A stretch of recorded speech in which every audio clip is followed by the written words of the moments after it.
ನಮಸ್ಕಾರ ಎಲ್ಲ ವೀಕ್ಷಕರಿಗೆ ಮಾರ್ಚ್ 3ನೇ ತಾರೀಕಿನಲ್ಲಿ ಸಂಭವ ಆಗುವಂತಹ ಕೇತುಗ್ರಸ್ತ ಚಂದ್ರಗ್ರಹಣದ ವಿಚಾರವನ್ನು ತಿಳಿಸಿ ಆ ಗ್ರಹಣದ ಪರಿಣಾಮವಾಗಿ ದ್ವಾದಶ ರಾಶಿಯವರಿಗೆ ಯಾವ ರೀತಿಯಾಗಿರುವಂತಹ ಶುಭಾಶುಭ ಫಲಗಳು ಈ ಗ್ರಹಣದ ಒಂದು ನಿಮಿತ್ತವಾಗಿ ಪ್ರಾಪ್ತವಾಗಲಿದೆ.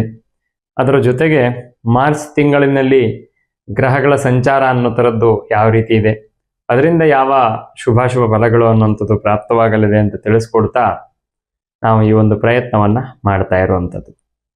ನೋಡಿ, ಮಾರ್ಚ್ 3ನೇ ತಾರೀಕಿನಲ್ಲಿ ಮಧ್ಯಾಹ್ನದಿಂದ ಪ್ರಾರಂಭವಾಗಿ ಸಾಯಂಕಾಲ 6:45ವರೆಗೆ ಗ್ರಹಣ ಇರುತ್ತೆ. ಆದರೆ ನಮ್ಮ ಭಾರತ ದೇಶಕ್ಕೆ ಆ ಗ್ರಹಣ ಕಾಣಿಸುವಂಥದ್ದು ತುಂಬ ಕಡಿಮೆ. ಮಧ್ಯಕಾಲದಿಂದ ಕೆಲವೊಂದು ಪ್ರಾಂತ್ಯಗಳಲ್ಲಿ ಗ್ರಹಣ ಕಂಡರೂ ಕೂಡ ಸಿಂಹರಾಶಿಯಲ್ಲಿ ಕೇತುಗ್ರಸ್ತ ಚಂದ್ರಗ್ರಹಣ, ಗ್ರಸ್ತೋದಯ ಚಂದ್ರಗ್ರಹಣ ಅಂತ ಕೂಡ ಇದನ್ನು ಕರೀತಾರೆ. ಅಂದರೆ ಗ್ರಹಣ ಹಿಡಿದ ನಂತರವೇ ನಮಗೆ ಚಂದ್ರೋದಯ ಆಗುವಂಥದ್ದು ಇಲ್ಲಿ ಕಾಣಿಸುತ್ತೆ. ಹಾಗಾಗಿ ಚಂದ್ರೋದಯ ಕಾಲದಿಂದ ಗ್ರಹಣ ಮೋಕ್ಷದ ಕಾಲದವರೆಗೆ ನಮಗೆ ಆ ಚಂದ್ರನ ಒಂದು ಬಿಂಬ ಕಾಣಲ್ಲ. ಬರೀ ಕಡೆಯದಾಗಿ ಗ್ರಹಣ ಮೋಕ್ಷ ಮಾತ್ರ ನಮ್ಮ ಕರ್ನಾಟಕಕ್ಕೆ ಕಾಣಸಿಗತ್ತೆ.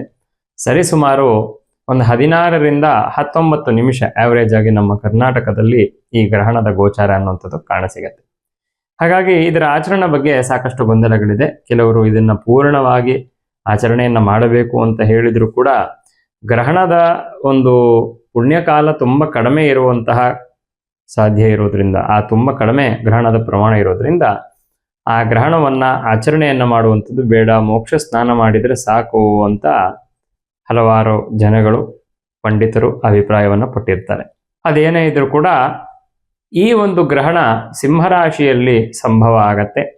ಸಿಂಹರಾಶಿಯವರಿಗೆ ಈ ಗ್ರಹಣದ ಒಂದು ಫಲವಾಗಿ ಮನಶ್ಚ ಮಾತರವು ಶೀತರಶ್ಮಿ, ಚಂದ್ರ ಮನಸ್ಸಿಗೆ ಕಾರಕ, ಕೇತುಗ್ರಸ್ತನಾಗಿದ್ದಾನೆ. ಹಾಗಾಗಿ ಬಾಧೆಯನ್ನು, ಸಮಸ್ಯೆಗಳನ್ನು, ಪಾಪ ಫಲಗಳನ್ನು ಇದನ್ನೆಲ್ಲ ತೋರಿಸುವಂತಹ ಚಂದ್ರ ಕೇತುಗ್ರಸ್ತನಾಗಿ ಅವರ ರಾಶಿಯಲ್ಲಿ ಅವರಿಗೆ ಫಲವನ್ನು ಕೊಡುವಂಥದ್ದು ಮಾನಸಿಕವಾಗಿ ತುಂಬ ಕ್ಲೇಶಕ್ಕೆ ಉಂಟಾಗುವಂಥದ್ದು, ಬೇಜಾರು, ಮನಸ್ಸಿನಲ್ಲಿ ಹಿಂಸೆ, ಏನೋ ಮಾಡಬೇಕು ಅನ್ನುವಂತಹ ಆಲೋಚನೆ, ಅದರಲ್ಲೆಲ್ಲ ಸ್ವಲ್ಪ ಹಿನ್ನಡೆ, ತೊಂದರೆ ಉಂಟಾಗುವಂಥದ್ದು ಸಿಂಹರಾಶಿಯವರಿಗೆ ಸಹಜವಾಗಿ ಕಾಣಸಿಗತ್ತೆ.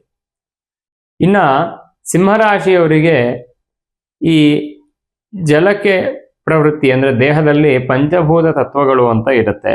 ಆ ಪಂಚಭೂತ ತತ್ವಗಳಿಂದ ನಮಗೆ ವಾತ, ಪಿತ್ತ, ಕಫ ಅನ್ನುವಂತಹ 3 ಪ್ರವೃತ್ತಿಗಳು ನಮಗೆ ದೇಹದಲ್ಲಿ ಪ್ರಧಾನವಾಗಿ ಕಾಣಸಿಗತ್ತೆ. ಆಯುರ್ವೇದ ಶಾಸ್ತ್ರ ತುಂಬ ಸ್ಪಷ್ಟವಾಗಿ ಹೇಳುತ್ತೆ. ಇದರಲ್ಲಿ ಜಲದ ಒಂದು ಸಮಸ್ಯೆ ಅನ್ನುವಂಥದ್ದು, ಜಲದ ಪ್ರಕೋಪಗಳು ಅನ್ನುವಂಥದ್ದು ದೇಹದಲ್ಲಿ ಉಂಟಾಗಿ ತನ್ನಿಮಿತ್ತವಾಗಿ ಬರುವಂತಹ, ತನ್ಮೂಲಕ ಬರುವಂತಹ ಒಂದಷ್ಟು ಸಮಸ್ಯೆಗಳು ಅನ್ನುವಂಥದ್ದು ಸಿಂಹರಾಶಿಯವರಿಗೆ ಕಾಣಸಿಗತ್ತೆ. ದೇಹದಲ್ಲಿ ಸಾಕಷ್ಟು ನೋವುಗಳು ಉಂಟಾಗುವಂತಹ ಸಾಧ್ಯತೆ, ಕಾಲಲ್ಲಿ, ಕೈಯಲ್ಲಿ, ಭುಜದಲ್ಲಿ, ವಿಶೇಷವಾಗಿ ನಮ್ಮ ಜಾಯಿಂಟ್ಸಲ್ಲಿ ಸಾಕಷ್ಟು ಪೇನ್ಸ್ ಉಂಟಾಗುವಂತಹ ಸಾಧ್ಯತೆ ಅನ್ನುವಂಥದ್ದು ಸಿಂಹರಾಶಿಯವರಿಗೆ ಕಾಣಸಿಗತ್ತೆ. ಬರೀ ಗ್ರಹಣದ ಫಲ ಅಂತ ಅಂದರೆ ಅದು ಗ್ರಹಣದ ದಿವಸ ಮಾತ್ರ ಸೀಮಿತ ಅಂತಲ್ಲ, ಸುಮಾರು ದಿವಸ ಅದರ ಒಂದು ಪರಿಣಾಮ ಇರುತ್ತೆ. ಹಾಗಾಗಿ ಸಿಂಹರಾಶಿಯವರು ಈ ಗ್ರಹಣವನ್ನು ಎಚ್ಚರಿಕೆಯಿಂದ ಆಚರಣೆ ಮಾಡಬೇಕಾಗ್ತದೆ. ಸಿಂಹರಾಶಿಯವರು ಅವಶ್ಯವಾಗಿ ಮೋಕ್ಷ ಸ್ನಾನವನ್ನು ಮಾಡಬೇಕಾಗ್ತದೆ. ಅದರ ಜೊತೆಗೆ ಸಿಂಹರಾಶಿಯವರಿಗೆ ವಿಶೇಷವಾಗಿ ಈ ಗ್ರಹಣ ಶಾಂತಿ ನಿಮಿತ್ತವಾಗಿ ಯಾವುದಾದ್ರು ಪೂಜೆ ಪುನಸ್ಕಾರಗಳು ಅನ್ನೋ ಥರದ್ದು ದೇವಸ್ಥಾನಗಳಲ್ಲಿ ಎಲ್ಲಿ ಮಾಡ್ತಾರೆ ಅಲ್ಲಿ ಅವಶ್ಯವಾಗಿ ಪೂಜೆ ಪುನಸ್ಕಾರವನ್ನು ಮಾಡಿಸ್ಬೇಕು. ಇದರ ಜೊತೆಗೆ ಗೊತ್ತಿರುವಂತಹ ರೀತಿಯಲ್ಲೇ ಹುರುಳಿಕಾಳನ್ನು ಮತ್ತು ಭತ್ತ ಅಥವಾ ಅಕ್ಕಿಯನ್ನು ದಾನವನ್ನು ಕೊಡುವಂಥದ್ದು, ಶಿವನ ಸನ್ನಿಧಾನದಲ್ಲಿ ವಿಶೇಷವಾಗಿ ರುದ್ರಾಭಿಷೇಕವನ್ನು ಮಾಡಿಸುವಂಥದ್ದು ಸಿಂಹರಾಶಿಯವರಿಗೆ ಉತ್ತಮ ಫಲಗಳನ್ನು ತಂದುಕೊಡುತ್ತೆ. ಮಾರ್ಚ್ ತಿಂಗಳಿನಲ್ಲಿ ಸಿಂಹರಾಶಿಯವರಿಗೆ ಸ್ವಲ್ಪ ಕೌಟುಂಬಿಕವಾಗಿರುವಂತಹ ಸಮಸ್ಯೆಗಳು ಕಾಣಿಸುತ್ತೆ. ಸ್ವಲ್ಪ ಕುಟುಂಬದಲ್ಲಿ ಜೊತೆಗಿರುವಂಥವರು, ಹೆಂಡತಿ ಆದರೆ ಗಂಡನಿಂದ, ಗಂಡನಾದರೆ ಹೆಂಡತಿಯಿಂದ ಒಂದಷ್ಟು ಬೇಜಾರಿಗೆ ಒಳಗಾಗುವಂತಹ ಸಾಧ್ಯತೆ ಕಾಣಿಸುತ್ತೆ. ಅದರ ಜೊತೆಗೆ ಕುಟುಂಬದಲ್ಲಿ ಸ್ವಲ್ಪ ಅಶಾಂತಿ ಅನ್ನುವಂಥದ್ದು, ಅಂದರೆ ಮನೆಯಲ್ಲಿ ಹಿರಿಯರಿಂದ ನಿಮ್ಮ ಮಾತನ್ನು, ನಿಮ್ಮ ಪರಿಸ್ಥಿತಿಯನ್ನು ಅರ್ಥ ಮಾಡಿಕೊಳ್ಳದೇ ಇರುವಂತಹ ರೀತಿ, ಅದರಿಂದ ಒಂದಷ್ಟು ಮನಸ್ಸಿಗೆ ಬೇಜಾರು ಉಂಟಾಗುವಂತಹ ಸಾಧ್ಯತೆ ಇದೆ. ಮಾಡುವಂತಹ ಕೆಲಸದಲ್ಲಿ ಬದಲಾವಣೆ ಮಾಡಬೇಕು ಅನ್ನುವಂತಹ ತಪನ ಇರ್ತಕ್ಕಂಥವ್ರಿಗೆ ಬದಲಾವಣೆ ಮಾಡಲೇ ಬಿಡಬೇಕು ಅನ್ನುವಂತಹ ಒಂದು ದೃಢವಾಗಿರುವಂತಹ ನಿರ್ಧಾರಕ್ಕೆ ಬಂದ್ಬಿಟ್ಟು ಅದು ಎಲ್ಲೋ ಆಮೇಲೆ ನಂತರದಲ್ಲಿ ದುಡುಕಿದ್ದೇನೇನೋ ಅನ್ನುವಂತಹ ಒಂದು ಮನಸ್ಸು ಸಿಂಹರಾಶಿಯವರಿಗೆ ಕಾಣುವಂತಹ ಸಾಧ್ಯತೆ ಇದೆ. ಸೋದರ ಮಾವನ ಸಹಾಯವನ್ನ, ಸೋದರ ಸಂಬಂಧ ಅಂದರೆ ಸೋದರ ಮಾವನ ಒಂದು ಸಹಾಯವನ್ನ ಪಡೆಯುವಂಥದ್ದು, ಮಾರ್ಗದರ್ಶನವನ್ನು ಪಡೆಯುವಂಥದ್ದು ಸಿಂಹರಾಶಿಯವರಿಗೆ ಸ್ವಲ್ಪ ಒಳ್ಳೆಯದಾಗ್ತದೆ. ಅದರ ಜೊತೆಗೆ ತಾಯಿಗೆ ಪ್ರತಿನಿತ್ಯ ನಮಸ್ಕಾರವನ್ನು ಮಾಡುವಂಥದ್ದು ಕೂಡ ಸಿಂಹರಾಶಿಯವರಿಗೆ ಸ್ವಲ್ಪ ಚಂದ್ರನಿಂದ ಉಂಟಾಗಬಹುದಾಗಿರುವಂತಹ ಒಂದಷ್ಟು ತೊಂದರೆಗಳು, ಮಾನಸಿಕ ಕ್ಲೇಶಗಳನ್ನು ದೂರ ಮಾಡುವಂಥದ್ದು. ಗಣಪತಿಗೆ ವಿಶೇಷವಾಗಿ ಗರಿಕೆಯ ನೈವೇದ್ಯದ ಸಮರ್ಪಣೆಯನ್ನು ಮಾಡುವಂಥದ್ದು ಕೂಡ ಸಿಂಹರಾಶಿಯವರಿಗೆ ಒಳ್ಳೆಯದನ್ನು ತಂದುಕೊಡಲಿದೆ. ಹೀಗೆ ದ್ವಾದಶ ರಾಶಿಗಳಿಗೂ ಕೂಡ ಒಂದು ಗ್ರಹಣ ನಿಮಿತ್ತವಾಗಿರುವಂತಹ ಶುಭ ಫಲಗಳನ್ನ ತಂದುಕೊಡುವಂತಹ ಪ್ರಯತ್ನವನ್ನು ಮಾಡಿದ್ದೇವೆ.